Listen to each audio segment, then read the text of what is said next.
Yeah, just thank you so much for this day.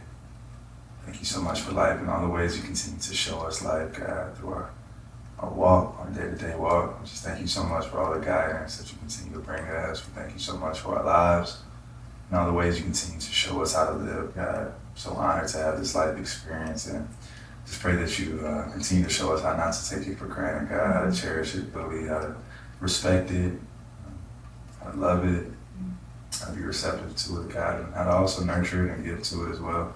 Just thank you so much for this season of expansion and travel. Thank you so much for our relationship in these moments that we get to come together each day to find peace in the present moment, God, and to use our stillness as a catalyst for our growth. So we just thank you so much for this beautiful art and technique and practice, and just ask that you continue to grow us more godly in everything that we do, God, and every interaction that we have. I ask that you shine through us, God, and continue to use us as beautiful instruments to continue spreading your beautiful word. I love you so much. We're so honored to be here, so honored to continue living, and so honored to continue doing your work. I love you so much. Amen. Amen. Thank you, babe.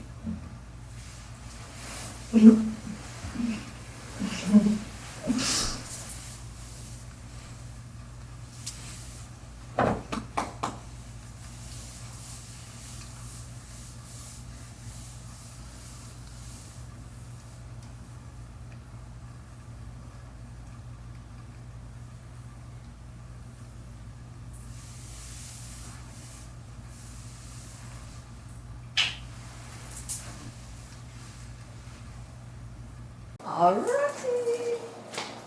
Right.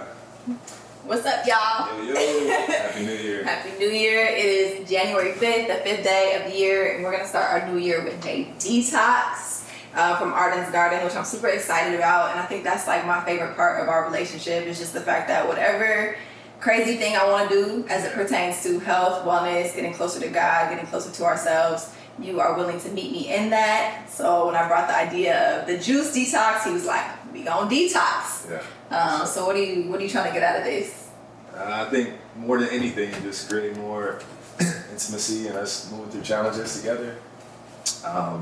We carry a lot from previous years into New Year's without knowing it, regardless of how much we try. So literally taking the time to clear ourselves out physically, emotionally, and then also just to grow closer. It's always worthwhile. So yeah, all around vitality. Beautiful. That's what I'm trying to take from it. Okay, cool. If you guys want to join us, I'm gonna drop the link below. Tap in for your 2-day detox at Arden's Garden. Peace. Let's go. Much love, y'all.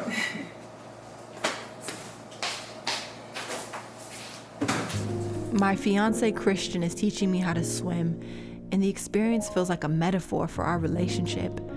I've spent so much of my life intellectualizing my existence, contemplating it, analyzing it, ruminating over it, so much so that I've often kept myself from actually living it.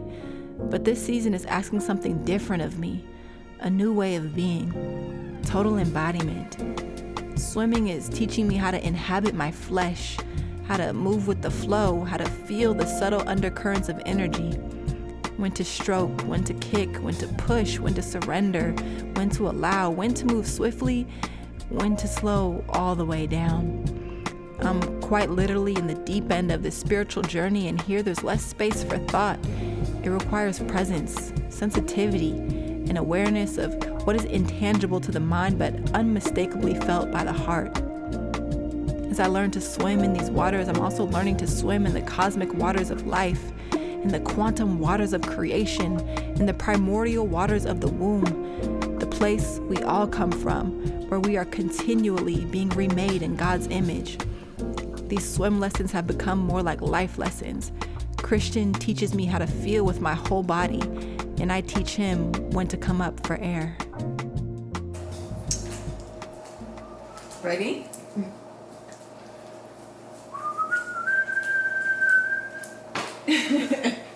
Hello. We made it. We made it. Well, kind of. So we just finished our 2-day juice fast, and out of the 2 gallons that I had, I drank like 1 2/3. So I'm like a third left of my gallon. So I'm gonna keep going today. But what do you feel like you got out of the juice cleanse?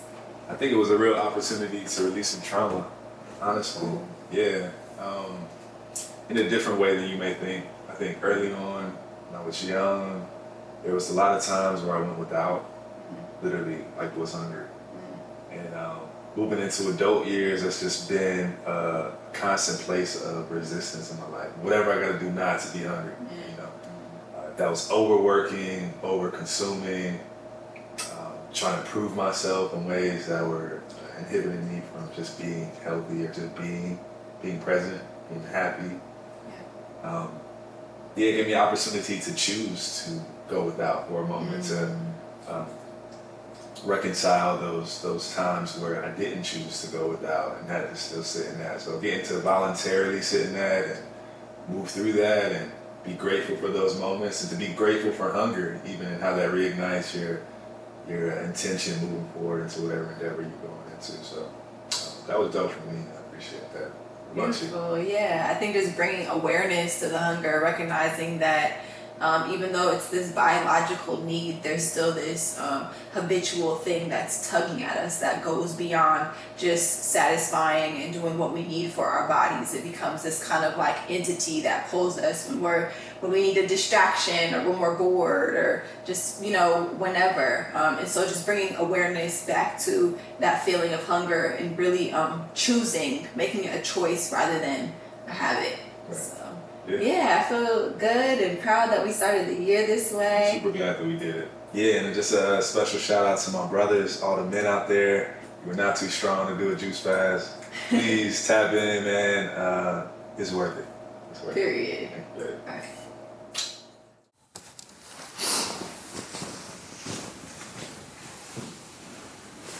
Oh. Hey, babe. What's up? Welcome to the show. What's our show? It's not my show. It's our show. It doesn't feel like that right now. What, does it feel like our show? It doesn't feel like our thing. It feels more like my thing. Maybe not, Sometimes we're just the leader in it. Sometimes we're just following your lead. That doesn't mean that everybody's not connected. Everybody can have a role. Sometimes we try to play the same role as somebody else because we can see them doing it instead of seeing what needs to be done. Yeah. Just stepping up and doing it. Mm-hmm. Okay. How are you feeling today? I'm feeling pensive. I feel like I just want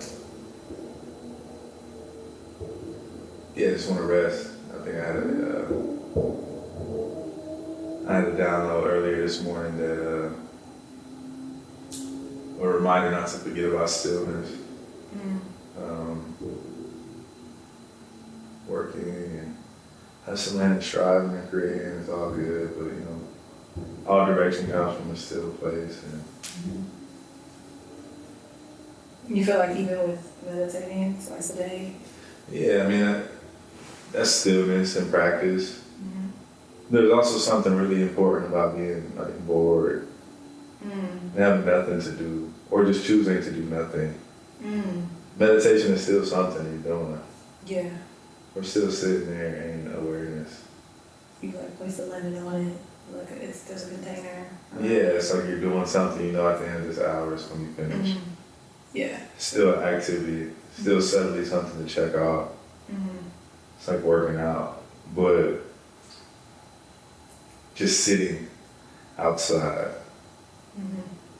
or just sitting on the couch, or just sitting in a space with no music, no nothing playing. I'm just reminded of that today. So yeah, today I'm feeling like I really want that.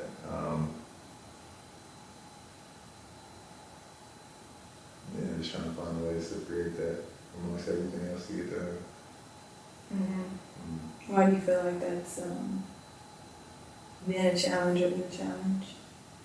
I don't feel like it's a challenge. I think I'm just a super inspired person. In that I also have the thought today about the relationship between proactive and reaction. Proactive people specifically and reactive people. And how on the proactive side of things, one may look at a reactive person and it might look like negligence or like, it may look like this person procrastinates or is unable to get things done.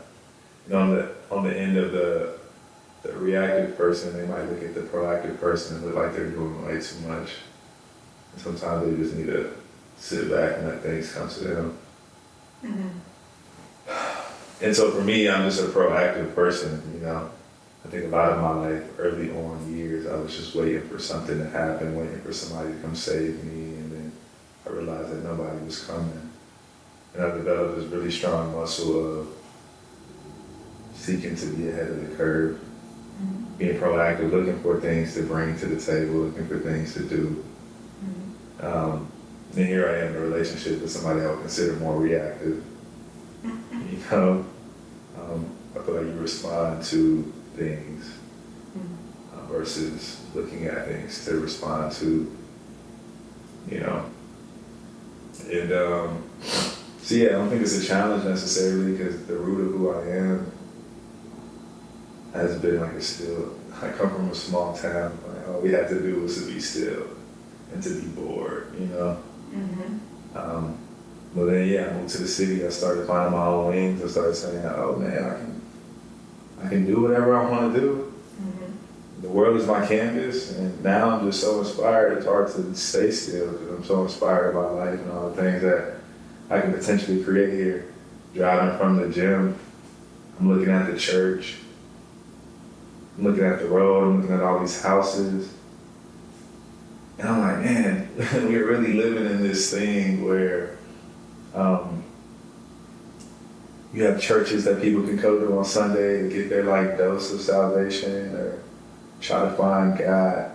You got these little homes that we all assemble at to feel safe at the end of the day. You have these roads that we travel on, these businesses that we all start so that we can survive here. All of these things that like we can get into, you know what I mean? But at the end of the day, it's just like, man, where's the meaning in it all? I don't know. I feel like I'm rambling a little bit right now.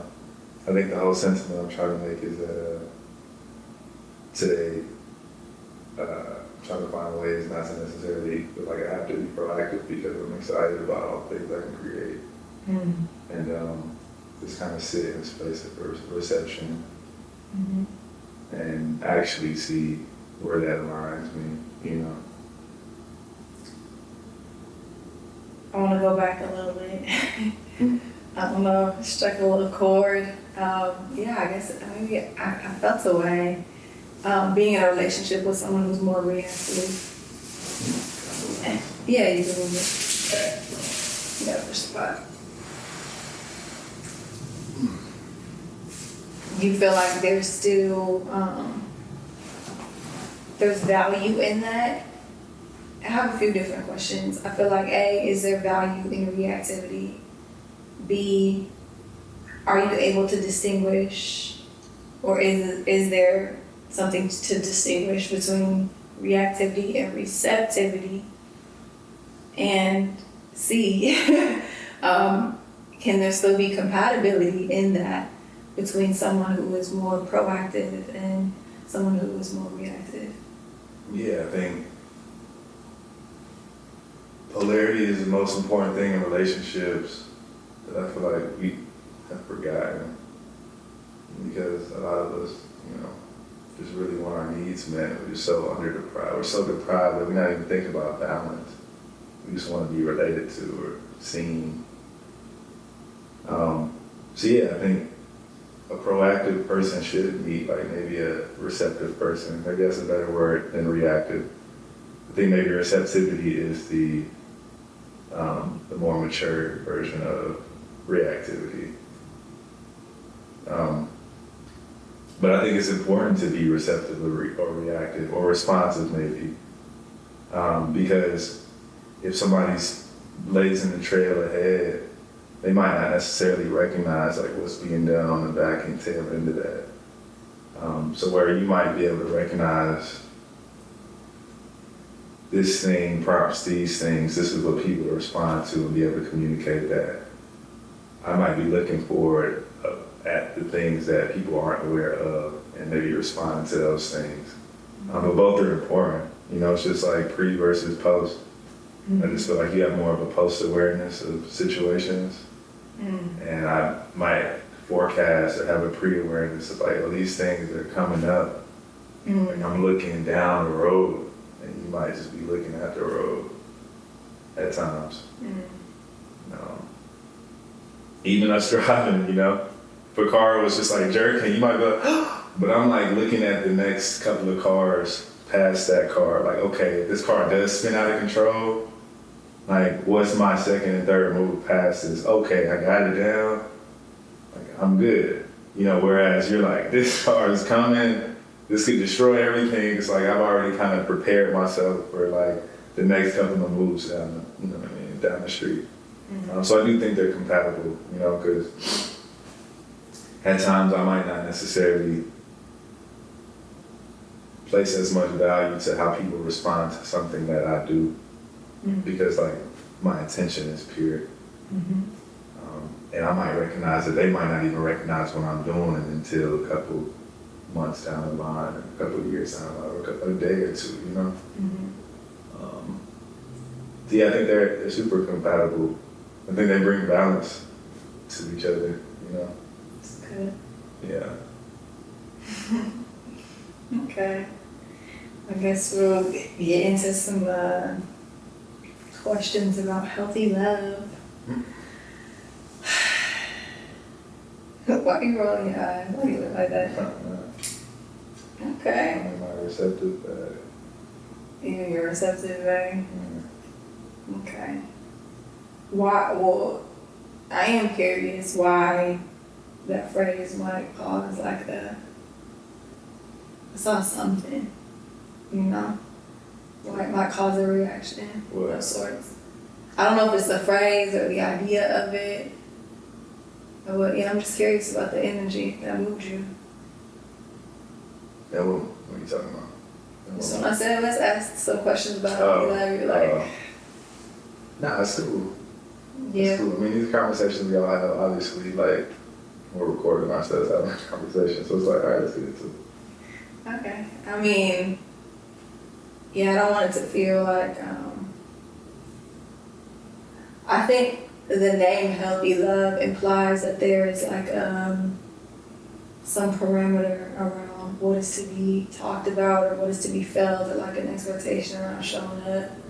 Because it's like framing it as like, this is healthy love. This is the picture of, but it's like, realistically everybody goes through their stuff, and so I think for me, just like having a more realistic look.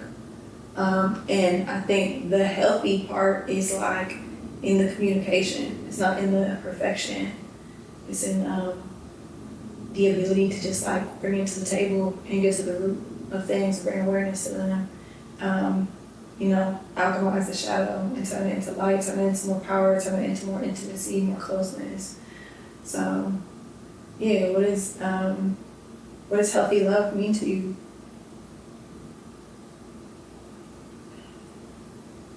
Well, I think to start, to answer that question, I want me to understand like what I see love as. Mm-hmm. You know, I see love as like the willingness to understand, which matures, you know, into the action of understanding, into the being of understanding, you know, then the wisdom of understanding. It's just like the layers of one beginning to be willing to understand something as it is, not what you want it to be. And then love is then how to support that thing. Not support yourself for that thing or support this thing for yourself, but to support this thing as it is, for what it is. So, I mean, love is understanding and the willingness to understand something for what it is, truly, and then to care for it in its respective way. So I think a healthy love is that, like, one, seeing things as bigger than just yourself. I don't think that you can have a healthy love with anything if you're self-centered. Nor do I think that you can have a healthy love with anything if you're absolutely self-sacrificing as well. There has to be a mutual give and take. You can't be too far on the left of like giving, and you can't be too far on the right of just taking. But once you start to make it bigger than yourself, you'll begin to recognize the healthy dance of when it is time to give and receive. And so I think a healthy love is like a balanced love. I think balance is a huge thing.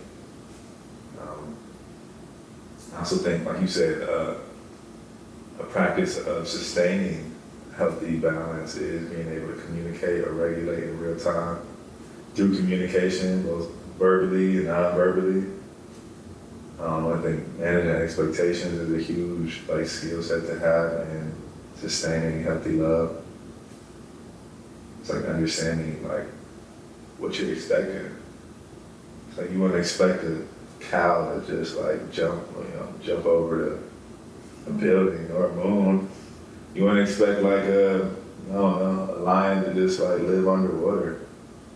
And I think sometimes we expect people to be things that they've communicated to us over and over that they're not, instead of just accepting what they are and who they express themselves to be, and us asking what position should this person play in my life. Right. Making it a choice that we have to make versus something that somebody else has to change. Right. If I'm like, I don't do this, or I don't enjoy doing this, this is not who I see myself being, and you still expect me to be that, and you're not managing expectations well.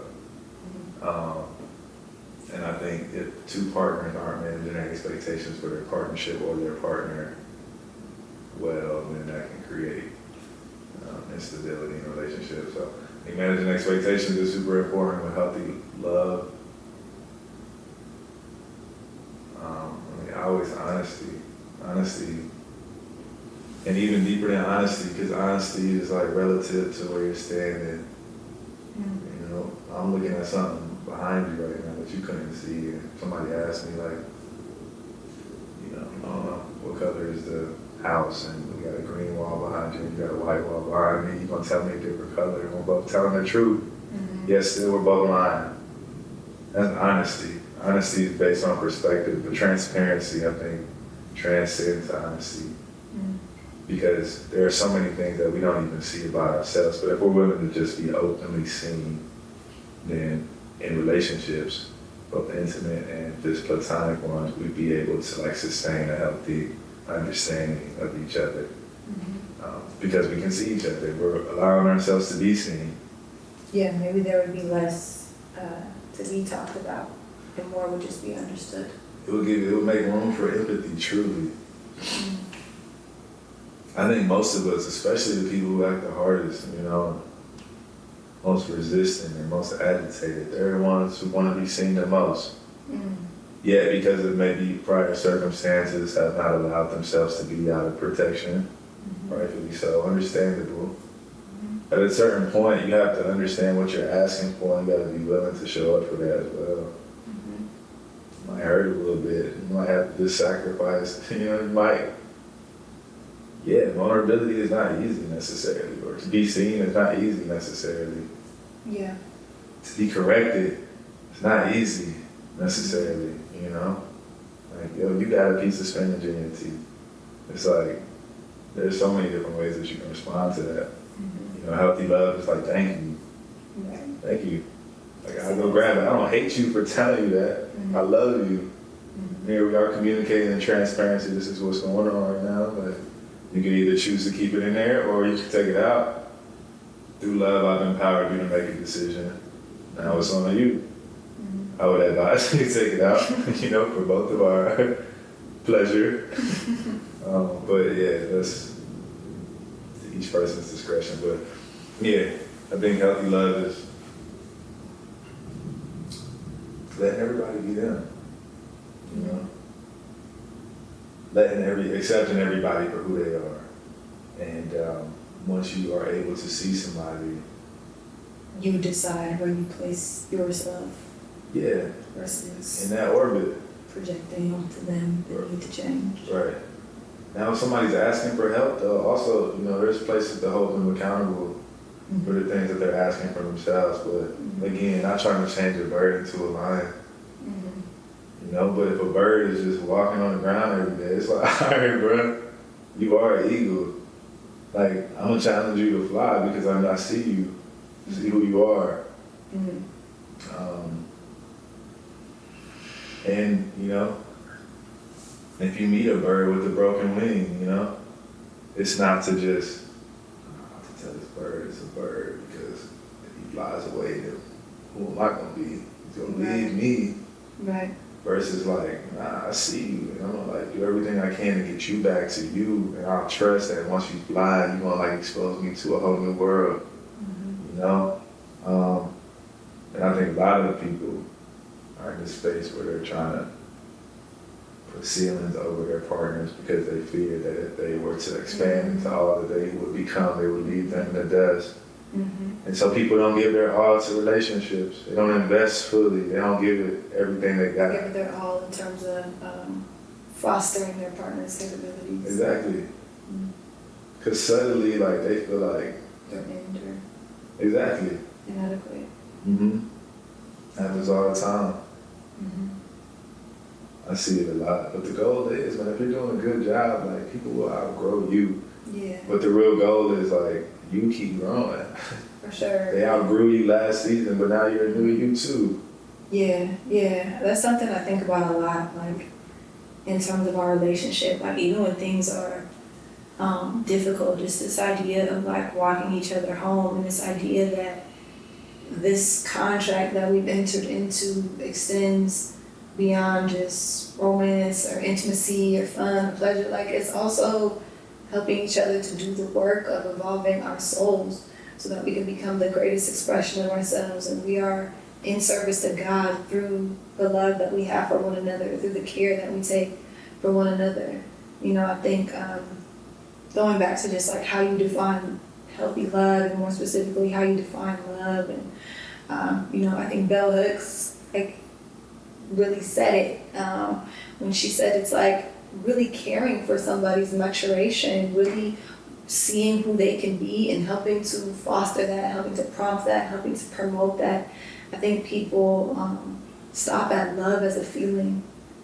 You know, I think that people stop at love as like the sensation that they get in their bodies, whether it's lust or excitement or arousal or pleasure or happy. Like, that's what people are identifying as love, versus the verb, versus the action, versus the doing, versus the showing up even when it's difficult. And you said something the other day, you know, there's no love without devotion. You know, there's no love without showing up. There's no love without consistency. There's no love without being there when it's not fun, you know? And I think that's part of healthy love. I mean, recognizing when two things are just not aligned, but also recognizing when it's just a challenging time and it's just time to like push through, you know? I would also define healthy love as being healthy. You know, I think that's like the premise really of this conversation. It's just like something that is so unique about our relationship that I truly appreciate is the fact that we do healthy things together. And I think it's hard to have healthy love when you're not a healthy person. You know, we go to the gym together, we work out together, we meditate together every single day, we pray together. And those things keep us healthy as individuals as well as a couple. Yeah. You know, I think it's very hard to, how you do one thing is how you do everything. You know, like the other day I said to you, like, I think my relationship with God is teaching me how to have a relationship with life. You know, it was just this realization that like my devotion to God, my waking up every day and meditating and prayer and spending time at my altar and all of those things, those rituals, those things I do every single day, is also showing me how to show up for my creativity every single day, even when it's difficult, even when it's not fun, even when I hit a roadblock, even when it's frustrating, but to keep going, or to show up for my relationship every single day, even when it's difficult, even when it's not fun. You know, it's like my relationship with God is teaching me just how to have relationship, period. Yeah, and you can also say, you know, if you reverse that statement, she said my relationship with God is teaching me how to have a relationship with life. You can also say my relationship with life is teaching me how to have a relationship with God. Because the way I do one thing is the way I do everything. It's like, and there you go. Now you got a real look into like what God truly is. You know? And yeah, I was asked during my session yesterday, you know, one of my clients, she was like, Christian, you know, I just see you just look like this, like, ultimately, like, balanced person. Like, do you have crash outs? Like, do you ever just go crazy? And I was like, honestly, like, no, not for real. You know what I mean? I have, like, maybe my moments where I might look like I might body a bag of chips. Or, like, like lose your awareness or something. And it's not even losing my awareness. I like choose to just. I was telling her like I have moments where I choose to allow myself to like be human. Like I know this isn't good for me, but it's not. That's maybe not on the surface. You know, intellectually, this might not be good for me, but like it's good for my soul in this moment to be reminded that I am here making decisions. I'm the one making decisions. I'm not just automated and doing what I believe to be healthy, but it's the feeling that goes into everything is what makes things healthy or not. Because I could be eating a rice cake and eat 200 of them, and it's not, is that healthy? Is the gluttonous spirit of that healthy? Or is just the overconsumption aspect of that healthy? Is it about the rice cake, or is it about my relationship with it? And there are some times where like I just need to be able to like really be passionate about something. You know, it's just like this whole bag of chips right now. This is mine. Like I'm about to do this, and intentionally I'm gonna do it. I'm gonna allow myself to do it. I'm not gonna lose my awareness as I do it, but I'm choosing to do this, and like it feels good for me. In those moments, do you ever feel does like guilt ever? No. Because you are consciously choosing. I'm consciously choosing it. At times, like, you know, there's been moments in my life, especially as I've, like, grown into my relationship with, like, sex and things like that, where I would, like, right after, just be like, dang, God, I'm sorry. I'm trying, you know? I unconsciously moved into that. Yeah. I played with fire a little bit too much. Like, it just got too far. You know, I got too close to it. And I burned myself. I'm not a bad person for burning myself, but give me greater awareness next time as I approach it, and I ask that you restore my peace with this. You know, it's been my prayer for years, and I've seen myself progress through that. But just to answer, go back to what she asked me, it was interesting because, you know, part of me wanted to be like, yeah, girl, I crash out all the time, I'm human. But then the real honest part was like, nah, I'm pretty regulated as a person because of like how I show up each day. Right. And there's this like popular narrative that we all are like human, which means that we should all just continue making the same mistakes over and over and over and just stay in this constant place of war and battle with ourselves. But really, the goal is kind of to transcend that and begin to like build from that. Right. And I can genuinely say like I'm at a place where like I'm building. I don't necessarily feel like I'm like at odds with yourself. I'm in a deep, deep rhythm of like staying on beat and regulating myself. Nothing necessarily piles up. Like our home, you know, it's just like every day there's a deposit being made. And so on an emergency, you know, we might have to pull out a large deposit from it, but like every day we put in, and so it doesn't really hurt us. Right. Like I talked to my homie the other day, and he was like, man, like, I just feel like I'm like building myself back up. And I had it, and I was making great money, like everything was going great in my life. I lost it all, I just feel like I'm learning how to build it back up. He's like, what are your thoughts about that? And I was just like, well, this time, like, now you know to put something back for when you fall the next time. Because that's inevitable. That's inevitable. Yeah. Don't fool yourself into thinking there's not going to be another storm that comes into your life. Now use that as wisdom to say, when I do fall, it's going to be a quarter of the way down, because I've created guardrails along the way. No mountain climber ever in history, well maybe, I'm not going to Stay at the top of the mountain. not even stay at the top of the mountain, try to climb without like hooking themselves every step of the way, because they know if they were to slip, and it's like, all That's right. actually a form of mountain climbing. There are people who do that. That's what I was saying, there are like free climbers. And you know, to each his own. Right. But for me, Me know, personally. I think, if you're doing it for the thrill, then go balls to the wall. Right. But if you're trying to build something, especially if you have other people that you're responsible for, you know, just, you can have the thrill and be safe. Or be careful, not even safe, right? Because why would you be doing that if you're trying to stay safe? But you can be careful. And I think that's big instead of... It's like wise. Yeah. I think it's just being wise. Because it's like everything is cyclical. You know, once you recognize that life goes in cycles, no one stays on the mountaintop forever. Right. No one stays at the peak of excellence forever. You can prepare.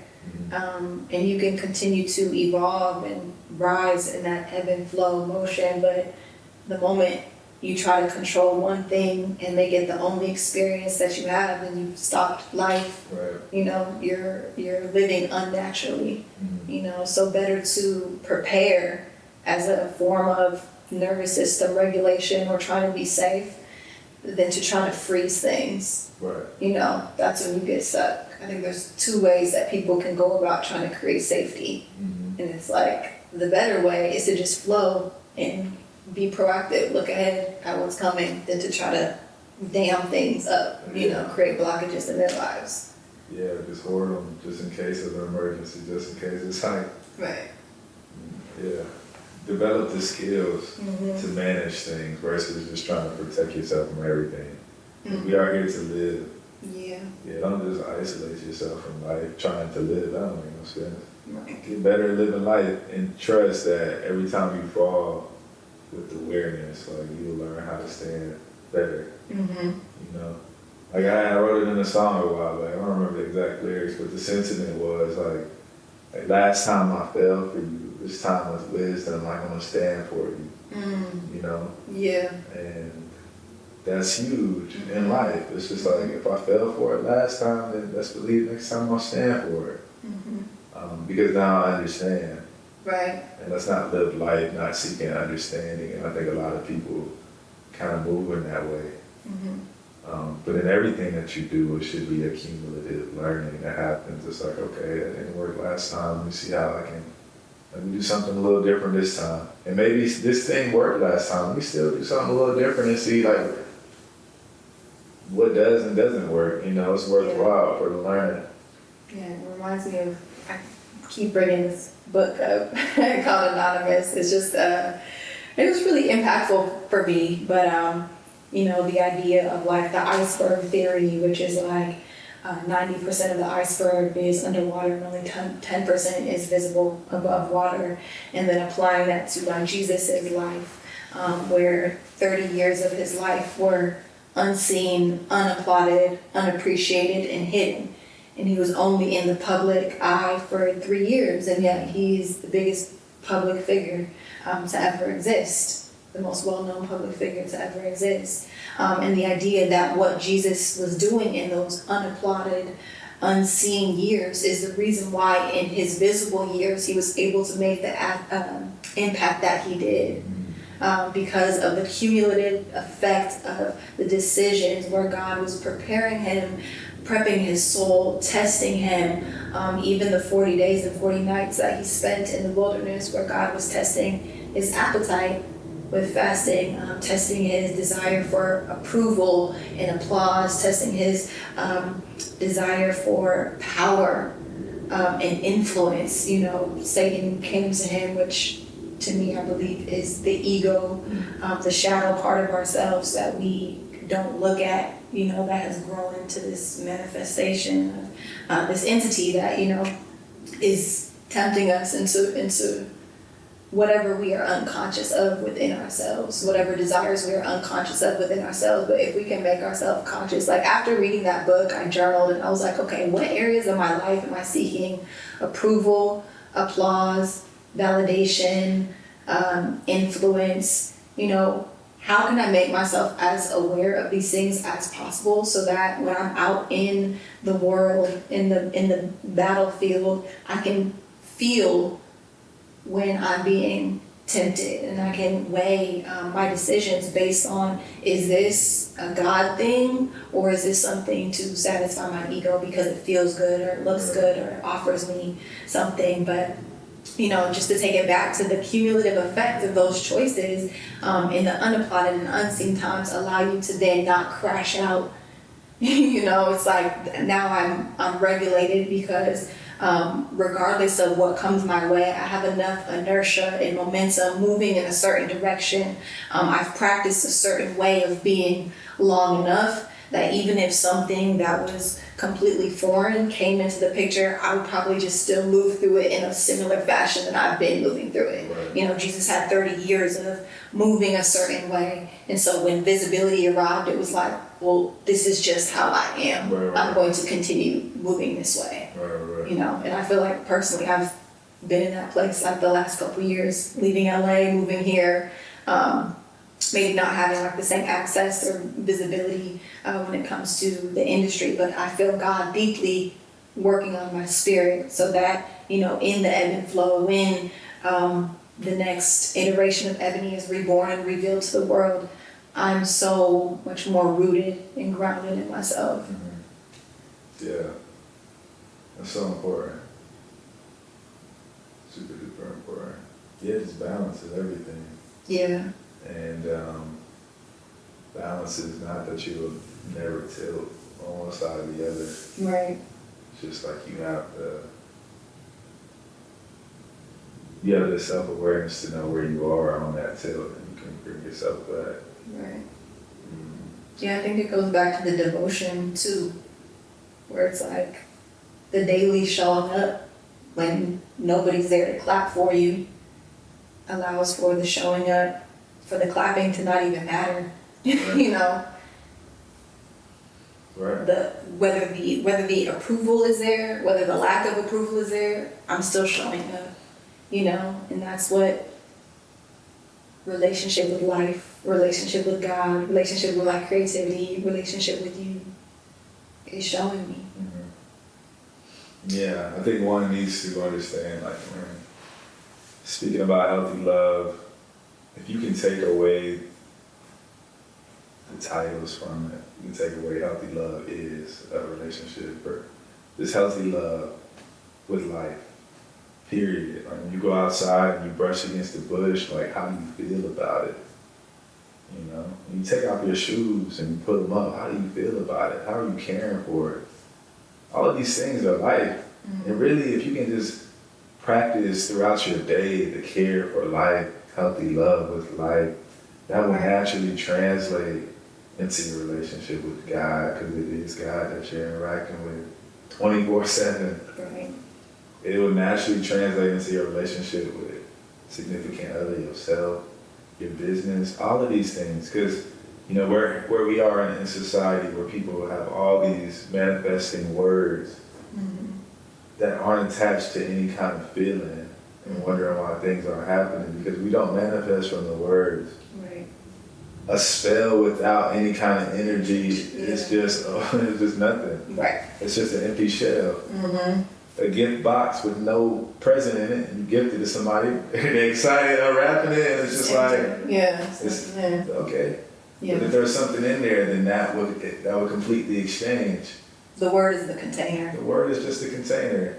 The feeling that you have towards everything, that's what I think people need to come into more contact with. And that's why meditation things is so important, because you begin to develop a relationship with your feelings.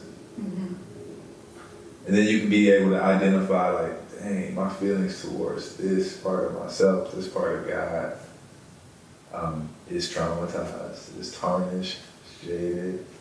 And I can begin to, like, shed light onto why, so that I can get back to the feeling of, like, whatever I want to be with that thing. But when you look around at life, when you sort through your day-to-day, like, if the feeling of love and compassion and empathy and care is extended towards the majority of the things that you're doing, then you're trending in the right direction of, like, healthy love with life, period.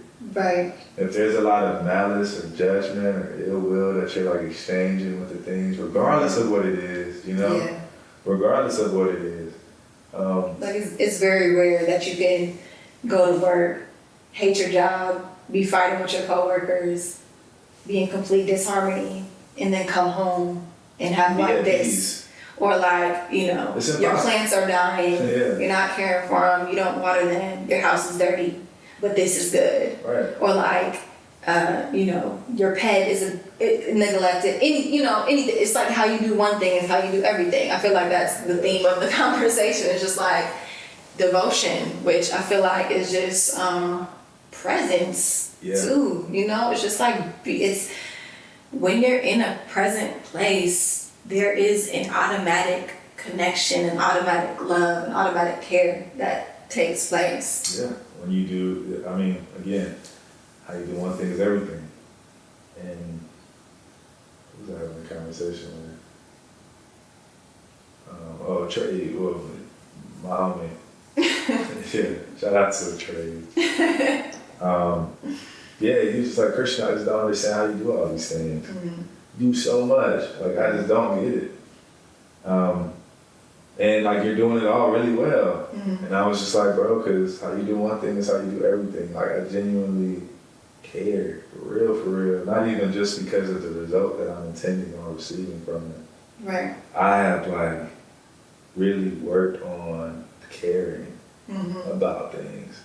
And it hasn't, you know, I haven't always had the awareness of it, but I've, like, really worked on my awareness to say, like, dang, I'm not just saying that God is everything.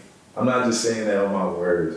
You're treating everything. I'm treating everything like God, because, like, when I'm sitting in prayer and I'm praying to God, I feel the vastness of all things and the interconnected. When I'm sitting all these long hours, or at Vipassana, when I'm sitting outside in the seat and with nothing to do, and I'm just looking at the grass, and I see God in the blade, or I see God in the spider, or I see somebody walk by and I see God in them for real. It's just like, you can't reverse those feelings. Right. You know? You can't reverse that experience. And once you start to experience God through your day-to-day walk, through your relationship with stillness, through your relationship with action even, it begins to change how you see all things. And it's like, I genuinely don't have an ounce of hate in me. Yeah. Like, even if I were to get upset or annoyed, I genuinely don't hate anything. I don't have any of that in my heart. Yeah. Genuinely. Which, you know, at times I'm like, dang, I don't really know if I've gone too far. Like, if somebody were to break into the crib, like, to defend the house out of love, I wonder what that looks like. You know what I mean? Right. Because you can still experience intensity out of love. Correct. And you can still set boundaries. Right. And, like, put your foot down when it's time to as well, out of love. But, like, hate and strong action are two completely different things. Right. You know? And I think they're mistaken a lot of the times. But again, how you do one thing is how you do everything. It's just like, if you could bring yourself to steal and lie and kill, then that has something, that informs something completely different.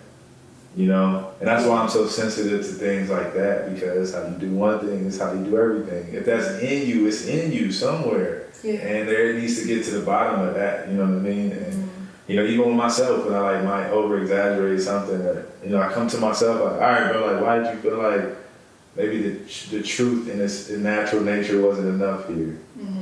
You know, why did you feel like you had to sprinkle a little extra something over before you presented it versus let somebody make a decision for themselves whether or not they wanted to add it?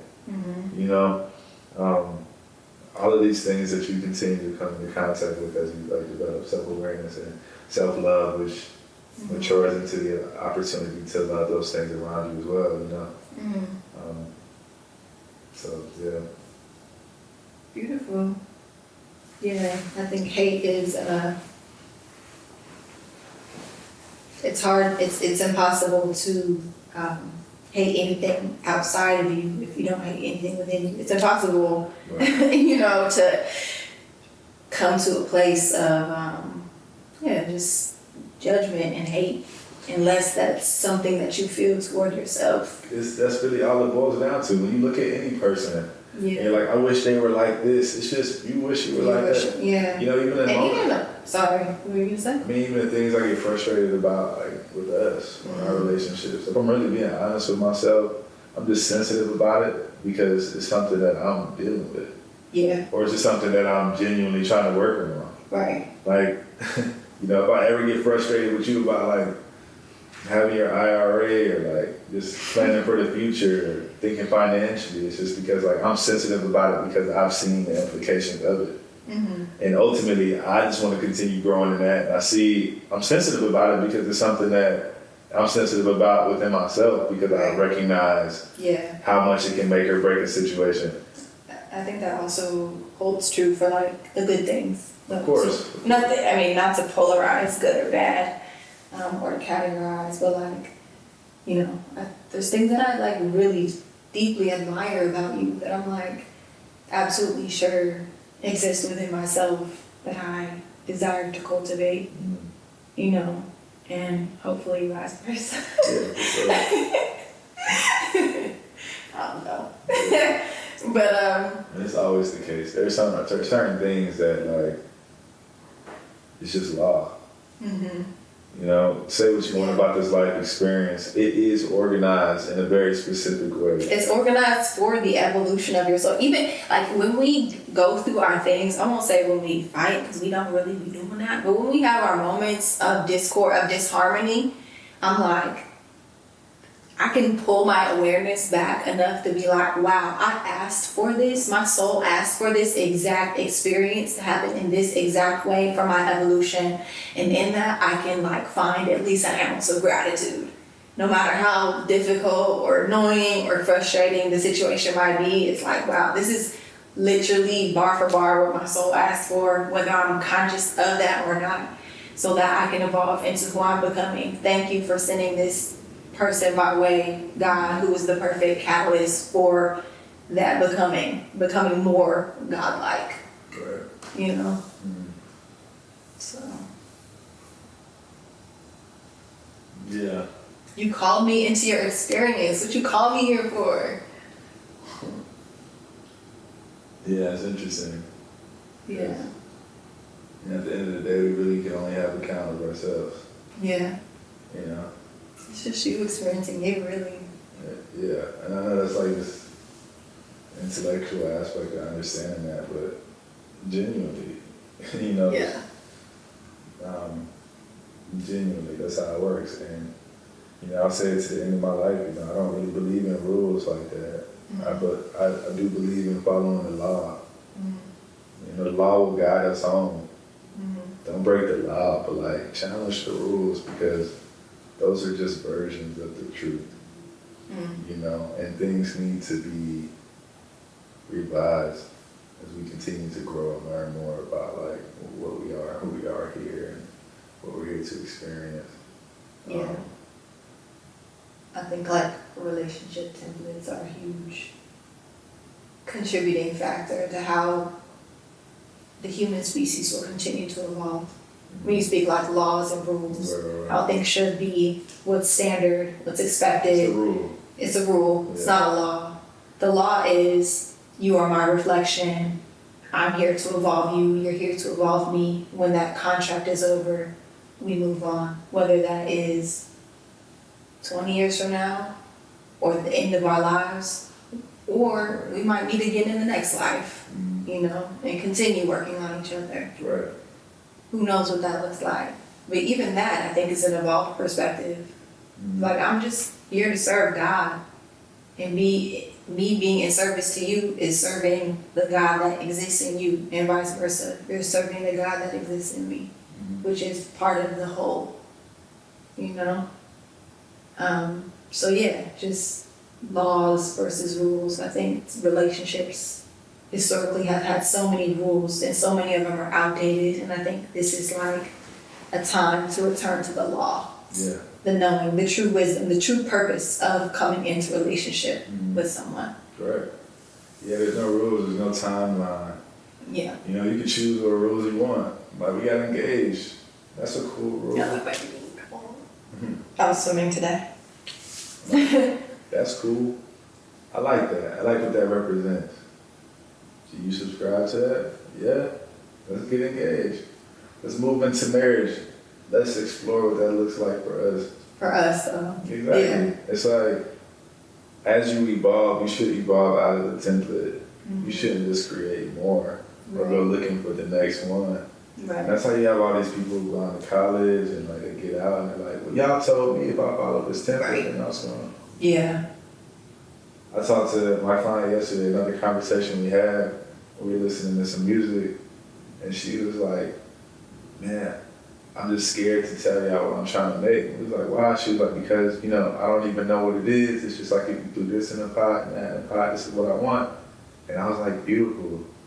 And we listened to this song that she liked, and I asked her what she got out of it at the end of the song, and she told me, she was like, what about you? What did you receive from it?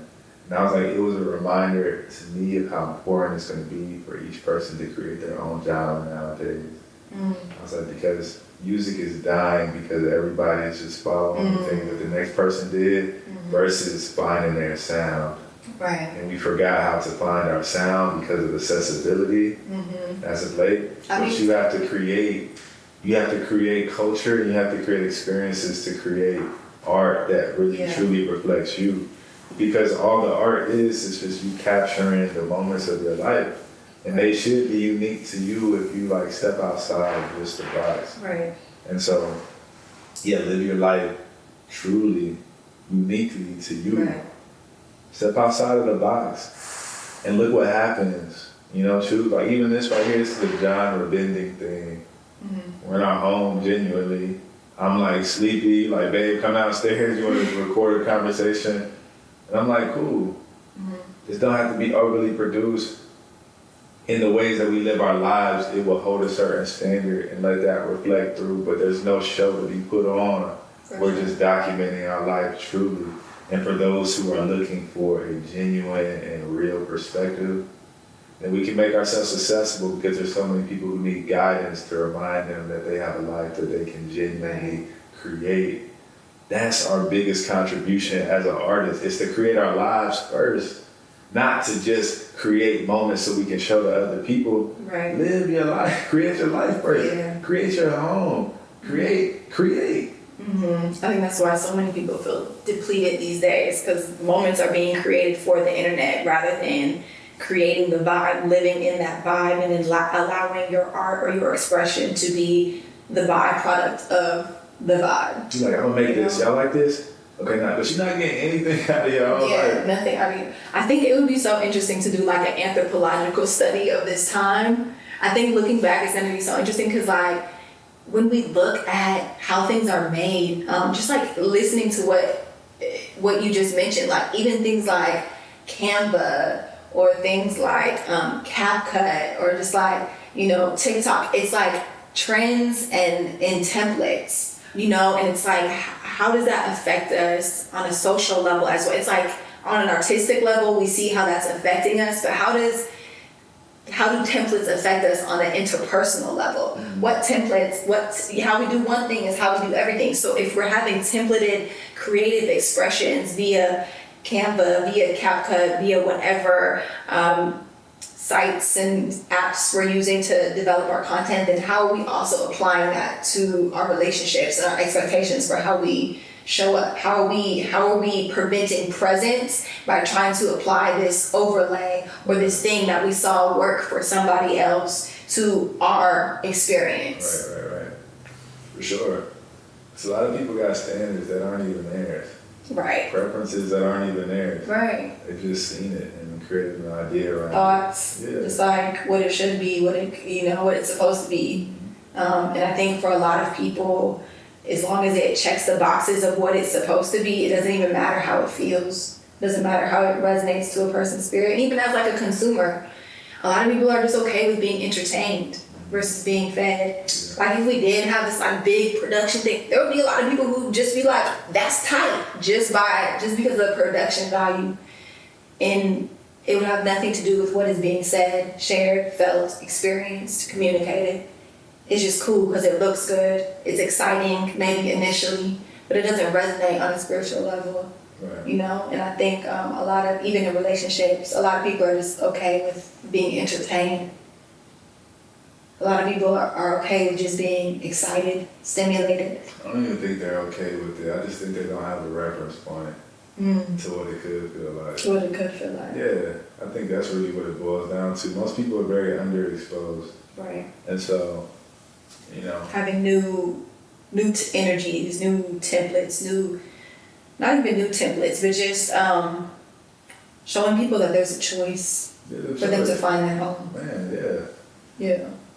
You know, me having my own optical business, like having somebody try on they got their old glasses and they've been seeing that way. I'm shocked at how many people come see me and say their vision is just fine, and we check them and they're just like terrible. Right, but they've just gotten used to seeing that way. You know, and in one way that's your truth, which is fine. That doesn't mean like there's not room to optimize this truth as well. Right.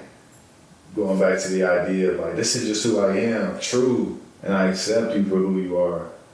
But that doesn't mean that you're without like the ability to be refined into something more Pristine. pristine. Yeah, exactly. And it's just like, the guy the other day, he had his old glasses, and he was like, he kept rubbing them to clean them. Mm-hmm. And he just felt like there was something fog over his glasses. He not even registering that his glasses are wrong. You know? Right. They're just not clean. He's trying to clean off the lack of like correction. Mm-hmm. It's like, now you got a deeper problem, my brother. Right. You know, the perspective is off. Ain't got nothing to do with like the glasses that you can put over your face. The perspective is off. I give him the new glasses, he like, nah, bro. Like, to the point where it took him like 10 minutes. His eyes even just relax a little bit into it, because it's like, He's probably been straining. yeah. Mm-hmm. And now he's just like praising it. You know, like, dang, I can't even believe he's looking at his old glasses like, I want to just throw these. And I was like, nah, bro, just hold on to them just in case something happens. Right. Then you got a backup pair, which is deep in itself too. It's just like, man, this thing that's been holding you down this whole time now has become your enemy now that you've grown out of it. It's like, no. It's like what we do. You don't have to dismantle or like disrespect. This thing has been holding you down. I remember when I got my new car, I had my old one. Mm-hmm. They're like, bro, what you about to do? You about to junk it? I'm like, hell no. Like, this is still my girl. Like, she got held me down for 10 years. And like, I'm gonna honor her. Yeah. I'm gonna honor her. I think we do that a lot in like past relationships too. Like we do that a lot, not even just in romantic relationships, but with people. It's like we evolve as a person. We come into greater awareness of ourselves, a more aligned expression of ourselves, and suddenly the person who we were with is now our enemy. Now we're at odds with this person when they're probably the catalyst, whether through pain or through joy. They are probably the catalyst for the reason that you are today. Right. You know, why can't you hold and that's the trap. hold the reverence for that while also being grateful for the space that you're in now? And that's the trap. That's the trap, and also the liberating component. It's like if you can look at it actually in all honesty and truth, even if this person's actions, right, like, were expressed in a way that you deem like trying to hurt you, if it has helped you, then show respect for God's plan. God, the divinity in it all. And be grateful for this person entering into your life. Right. And that's my sentiment. If I've ever said I love you, then I still do. I still do, and I always honor my history. I always honor everybody who's crossed my path that I've had real moments with, because I would not be here today without them. That doesn't mean that you have to be in my current ecosystem. Clearly, obviously, you're not here for a reason. But even still, like, I will always have a place in my heart to honor these things, honor these people, these versions of myself. I was gonna say, I think the reason why people have a hard time honoring past relationships and past friendships that they feel like they've evolved out of is because they are in rejection still of the parts of themselves that maybe were compatible with those situations. They haven't fully integrated and accepted themselves. Right. You know, so anything that reflects that part of them is now their enemy, or, you know, even our iterations of love. You know, it's like, I didn't really love that person because I didn't know how to love back then. And it's like, that's the love that you knew how to give and receive.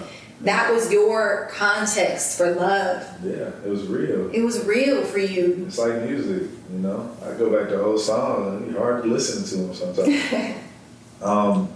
But yeah, in all awareness, sometimes I gotta bring myself back and just like, bro, That was real. That was honest. And I'm so proud of you, bro, for just doing it, you know what I mean? Yeah. And I'm so grateful that I can go reflect on how far I've come. And in that awareness, I'm able to also be aware of how far there is still to go, God willing, you know? And that's why, you know, showing up in your best, regardless of what you're doing, it's just so important, because it does compound. Does compound, but yeah, I'm hungry. I was gonna say we could wrap it up. Thank you for taking the time to chat. Love you. Okay. Do we kiss now? If you want a kiss. Okay. Hello.